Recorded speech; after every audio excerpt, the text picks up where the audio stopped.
Hi, wait a second, we need a matcha. 1 second.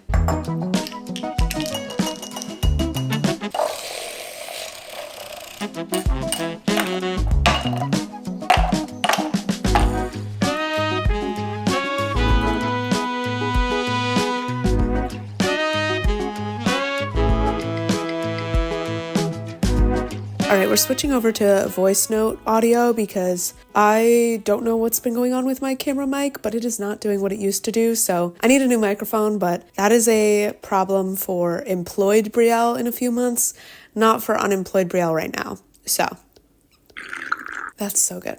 Hits the spot every time. If you're new here, hi, I'm Brielle, and today we are brainstorming my new book in preparation for the writing challenge that I'm going to be attempting in November, where I'm going to try to write 50,000 words or whatever word count I end up at of a first draft of this new book in November. If I sound congested, it's because I am. I'm actually pretty sick right now, so send healing vibes through the screen, but I wanted to get this video filmed, so here we are. So in the month of November, I am drafting my first ever sequel. I'm going to be referring to this project just as book 2. I considered coming up with like a catchy little project title, like with the first book of this duology, I was calling it Project the Wall, but since I've already revealed the title of that first book, which is Unraveling, it felt weird to give book 2 a project title, but I'm also not ready to reveal the working title of book 2. So with all of that being said, we're just going to be calling it book 2, and you guys are going to know what I'm talking about, okay? It's book 2. I somehow continuously forget to do my little spiel about the book. So if you're not familiar with my project, Unraveling is a new adult fantasy duology I'm hoping will be my self-published debut. My goal is to eventually be a self-published author. It is a journey book with an enemies to lovers subplot, dystopian vibes, evil ruler, trekking across a continent, magical powers, the full 9 yards. It's a really fun time. If you want a little bit more details about this project as well as the sequel, feel free to check out my last video. I went a little bit more in depth with the deets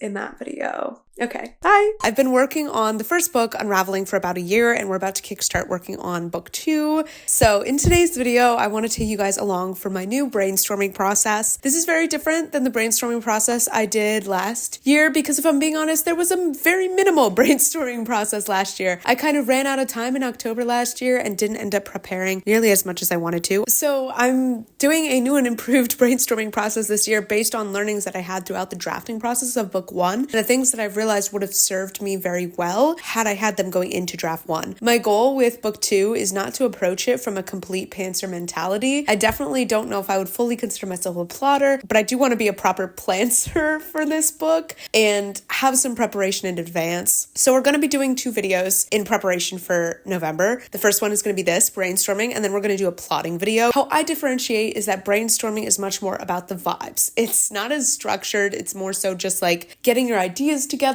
doing maybe a Pinterest board, a Spotify playlist, things that are just helping you kind of get the ideas rolling. And then to me, plotting is much more methodical, much more structured. And for me, I'm planning to do an outlining process. So that's going to be in the plotting video. Today, we are more so focused on curating the vibes of this new whip. So here's what I have in mind, okay? We're going to break down what I think the brainstorming process we're going to do in this video is. First things first, I want to take a look at all of the material that I already have about book 2. I have a book 2 notes dump in my book 1 Scrivener document, so I'm going to be referencing that. I also am the type of person who, when I come up with random ideas, whether that's for a scene or an arc or whatever, I jot it down in a number of places, usually in my notes app, but also occasionally I'll voice memo it to myself so I can kind of talk through the idea. So I want to comb through my notes app as well as my voice memos and just make sure that I'm not missing any critical pieces of information, because there's nothing more frustrating than going into a draft or working through a draft and then realizing there's an idea or a scene or whatever that I really wanted to incorporate that I completely forgot about, because then it makes more work for revising Brielle. And if there's one thing that I've learned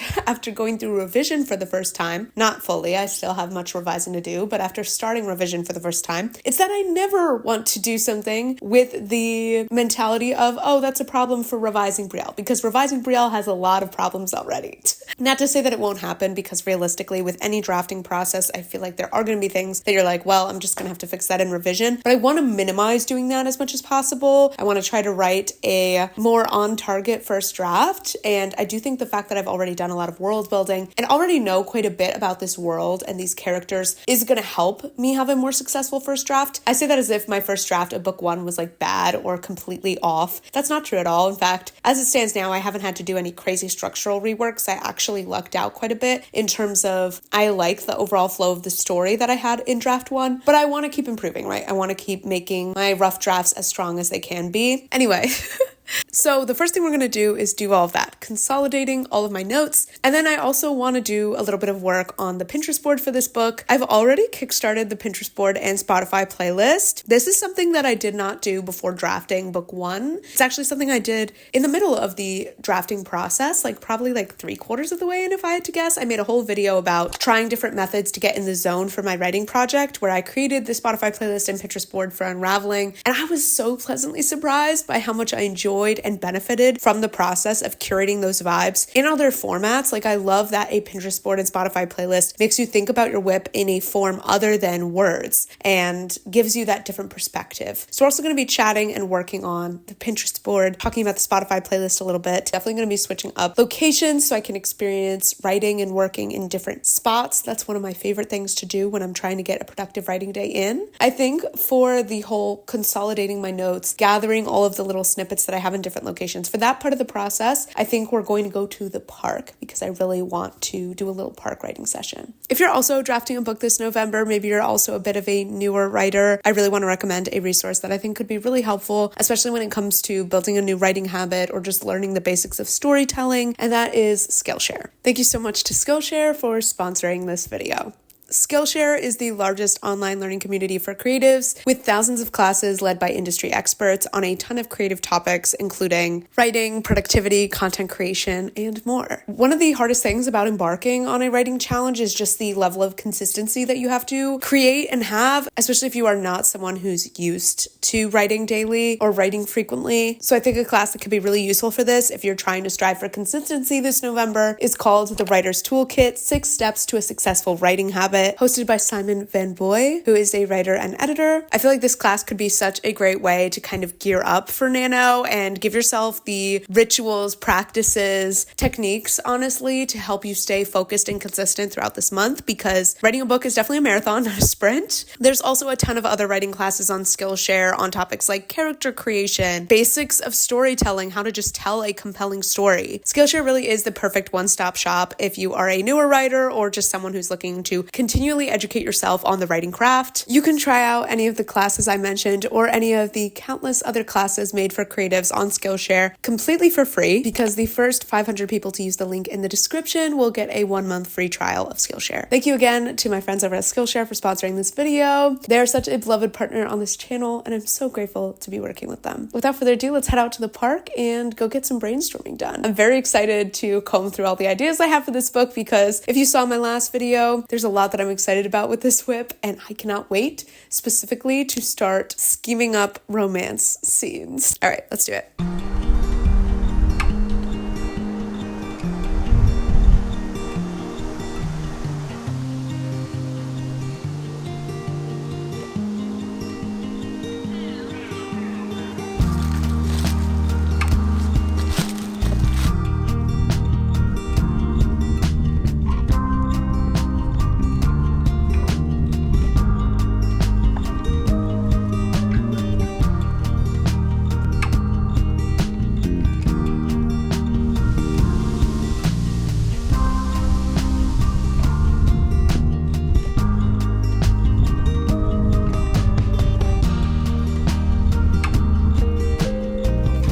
Okay, I have to make this quick because my memory card's almost full. I went through my notes document. I am actually shocked by just how much material I have for book 2. That being said, it is truly the most random stuff, because I've never actually done like a proper book 2 brainstorming session before. All of this is literally random snippets of like dialogue or scene ideas that have come to me while working on book 1 and that I just jotted down. So even though I have pages and pages of material in this notes dump document, it's pretty miscellaneous and it's pretty unstructured and all over the place. And while I have a an idea for the midpoint that I feel really good about, and I kind of know where things are going to end up towards the very, very end of the book. I'm really missing the climax, the main conflict, and I'm missing a lot of the logistical stuff.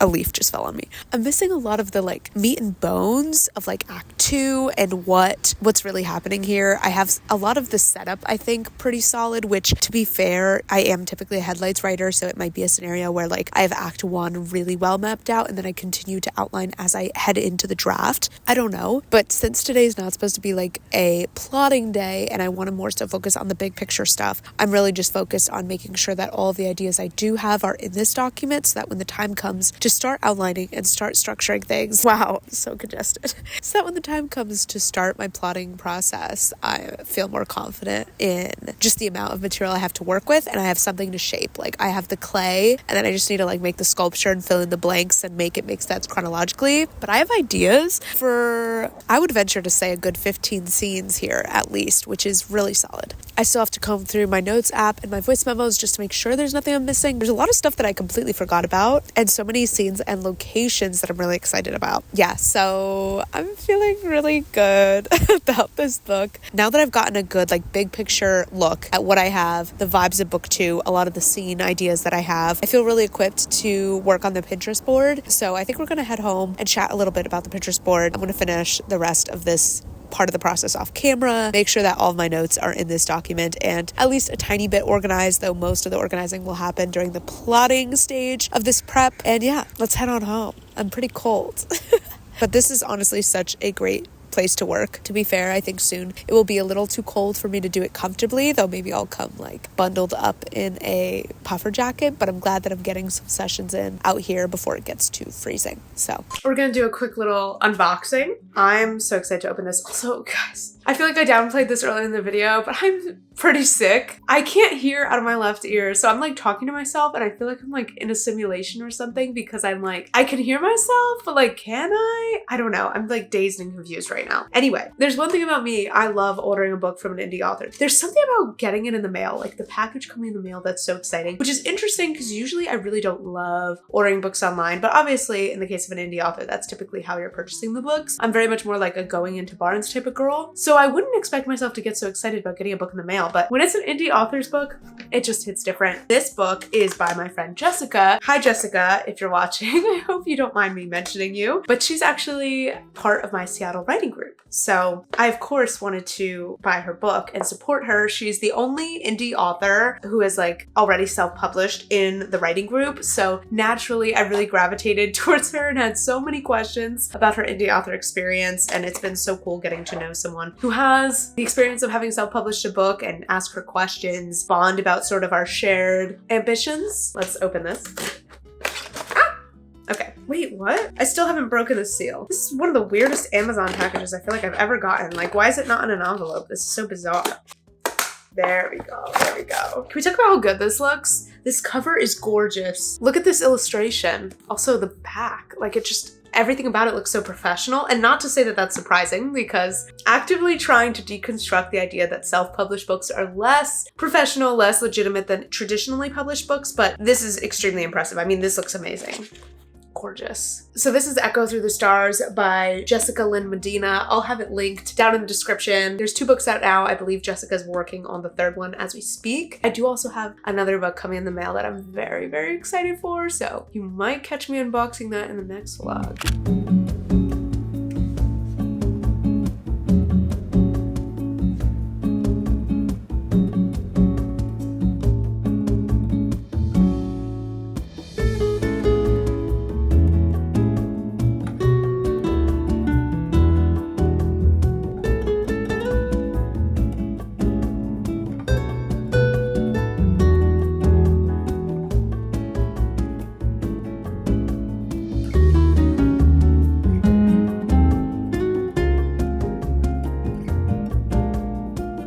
We've relocated to the business center. My boyfriend just went and got some Halloween candy, so I'm gonna eat this Crunch Bar. I never really eat candy, and it was just sitting there on the counter, and I was like, that looks kind of good. So here we are. We're here to work on the Pinterest board. I'm in the communal office space of my apartment complex, which is one of my go-to places to work nowadays.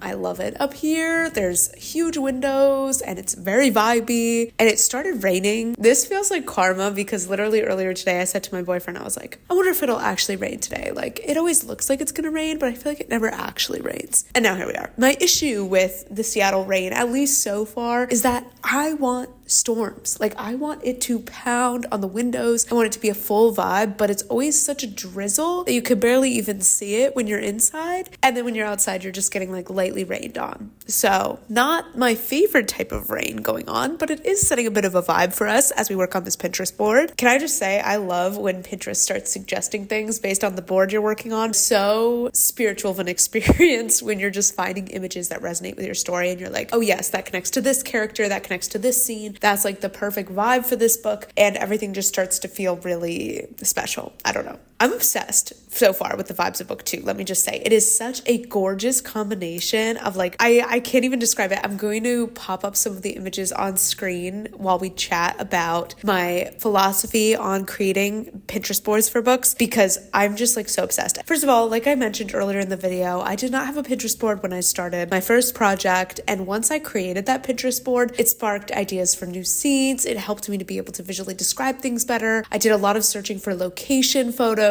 throughout the drafting and revising process of book 1. And so going into book 2, I wanted some location photos for sure. That was the first thing I started with, was some images to help me visualize the city that is the central location of book 2. So I'll pop those images on screen for sort of the vibes I'm going for with the city. The edge of the city kind of has like cliffs, and it's sort of separated from the rest of the country. And I really want to go for like a well-established city vibe, but also like nature is really prominent and it's really lush and beautiful. I also really want the house that they're staying at to have this sort of breakfast bar balcony situation that like overlooks one of the cliffs, which I think is just going to be such a cool setting, and it's going to be right next to their training area. So I have this picture that really encapsulates what I'm picturing for that. And then I have some images that are more so focused on the romance, so vibey romance images to represent either specific moments that I'm envisioning, in the case of like this sitting on the rooftop image, or this sitting at a cafe type image, or just general vibes for them, or things that don't specifically represent a scene yet, but that I might be able to pull inspiration from. Then of course I have some love interest focused images, because how can I not? As well as I found these images of this blonde boy that really resonates with the side character that I'm excited to explore. I would call him a peripheral love interest. So I have some images for him, and I really like these images. I think they really fit the vibes well. And then I have some more atmospheric images that connect to a specific location or specific scene in this book, as well as just like remind me of things that I know I want to happen in the plot of this book. I know everyone approaches mood boards differently. Generally, my approach is I'm searching primarily for images that have a specific connection to the book. I'm not so much just looking for things that like are vibey. I mean, vibes are great and I love vibes, but I'm mostly selecting images that remind me of a specific aspect of this novel, not just that have the same tone as the novel, if that makes sense. So while I would say these images altogether are a great representation of the vibes I'm going for, they each have a more specific connection, either to a specific character, location, scene, plot point,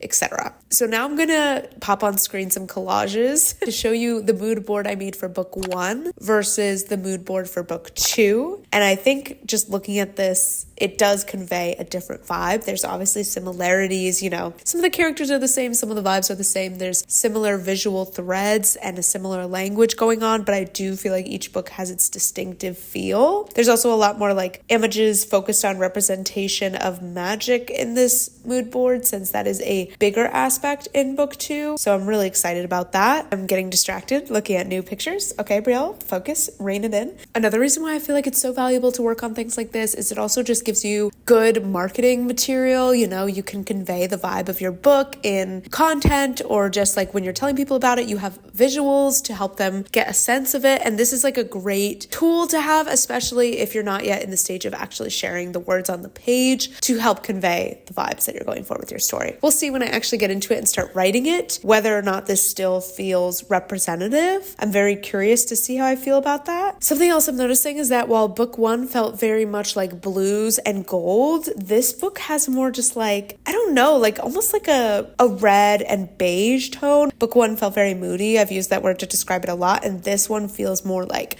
in your face, impactful. I don't know. Okay, let's talk a little bit about the Spotify playlist now, because I have also been working on that, and I'm going to pull it up so that we can talk about this. So similarly, actually, to my feelings around how I craft a mood board, when I'm going into a Spotify playlist, I'm also trying to find specific ties to the book. A lot of times I'll scroll on Spotify to look at the lyrics of the song to decide if it's a good fit. Sometimes I find really crazy direct connections between the lyrics and my books or my characters, and that's when I immediately know to add a song to a playlist. When I did book one, I did it chronologically, so the playlist goes through the emotions and the arc of the book in order. I'm not sure yet if I'm going to end up doing that with book two. For now, I've just started adding songs that I'm considering, and I'm going to continue to taper and curate that playlist as I work on it. It is live on Spotify, so if you want to check it out, the link will be in the description. It's very much in progress. With a Spotify playlist, it's something that I like to kind of chip away at, so I have a feeling I'll continue to add more songs and refine it as I go through the drafting process. Something that I find challenging but really rewarding when I'm able to do it is finding songs that don't only cater to the romance of the book. Obviously, a lot of music is about romance, and I've mentioned that there's a pretty decent romance subplot in this duology that is going to be more heavy-handed in book two, so I don't think there's an issue with romance being more so at the forefront of the book two playlist, but it's also important to me that I have songs that speak to and represent other parts of the book. For example, with book one, which I think does this pretty well. First song is People I Don't Like by Upsall. That song is very much about our main character. It's like, to me, it's like the theme song of the book in a way, and it very much represents how she feels going into the opening scene of the book. So that first song in the playlist is very much a representation of her mindset. Then we have some songs that are about the romance arc, and one of them is Why Do You Love Me by Charlotte Lawrence. What I love about this song is, to me, it's about our main character questioning her lovability. I don't know, it's a moment for her to reflect on her own toxicity and her self-loathing a little bit, and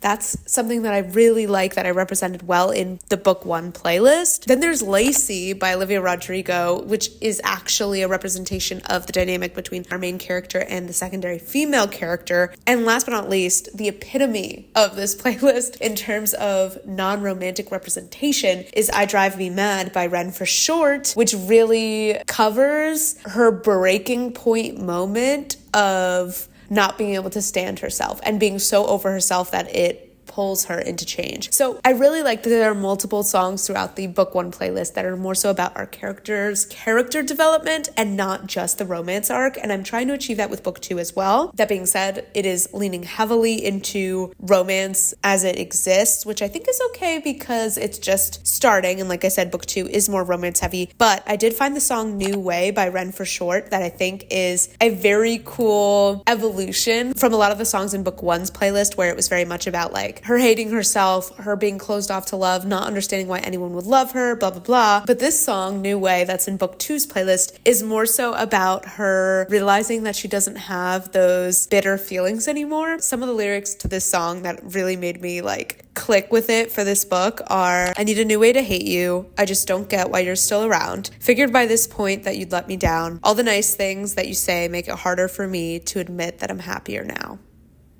I don't know. I just think it's sweet. I think it's a sweet evolution from the absolute angst and resentment in the songs of book one. So it's cool to see your arcs literally encapsulated through music, and even in terms of the romance, like the evolution and being able to get into the intricacies and the nuance of like having a song that represents a beat of like doubt. You know, maybe it's everything's going well with the romance and then there's a moment where it crumbles, or the characters are just like, oh, I can't take this anymore, like get out of my head. Having that moment represented in a song and being able to see that and that progression in such a concise way in a different medium is so cool. In terms of actually finding songs, I try to get out of my usual comfort zone because I'm someone who prefers to have songs on a book playlist that I either have never heard before or don't listen to regularly, so that my brain can solely associate them with the book and not with just like music that I typically listen to. So a lot of these songs are not songs that I would say I was familiar with, or at least that I don't listen to regularly, that I can now fully associate with the this project instead. I'll also take advantage of Spotify recommended. Just like Pinterest, Spotify will recommend songs with a similar vibe to the things that you've been looking at. So I really do lean into that and see what Spotify has to recommend that it thinks matches the vibes of the playlist. I've also been looking at primarily indie playlists on Spotify to try and curate songs, which is different. Book one, I feel like a lot of the songs were more so pop and maybe some like rock, but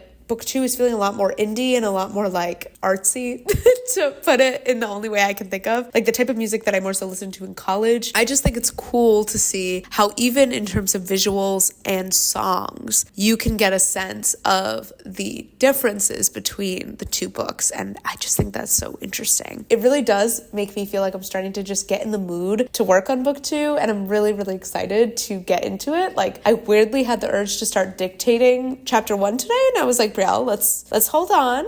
I think we're going to wrap up this video here. I hope you guys enjoyed this little look inside the brainstorming process that I'm using for book two. It feels really good to be approaching book two in a much more prepared way than I approached book one, and to be doing these things of curating the vibe and prepping all of my notes and stuff before the draft as opposed to in the middle of and after the draft as I did with book one. She's growing, she's learning her process. Let me know if you create Pinterest boards, Spotify playlists for your books, and what your approach is when you're brainstorming a new novel down below, because I'm very much still learning my brainstorming process. Next video you guys see from me, we will be continuing to work on prepping for book two with some official plotting and outlining. Thank you guys so much for being here. If you got to the end of the video, leave the little heart with bandages emoji to, send some love to me as I recover from this congestion. If you're also currently working on a book and you want to get some feedback on that manuscript, I am offering manuscript critique services. The information for that is down in the description, and you can book with me into 2025. I do accept advanced booking, so feel free to send an inquiry if you have a project that's not ready yet, but that you're hoping to get critiqued in the future so that you can get on my books and secure my current rates. And yeah, I'll see you next time with another one. Bye.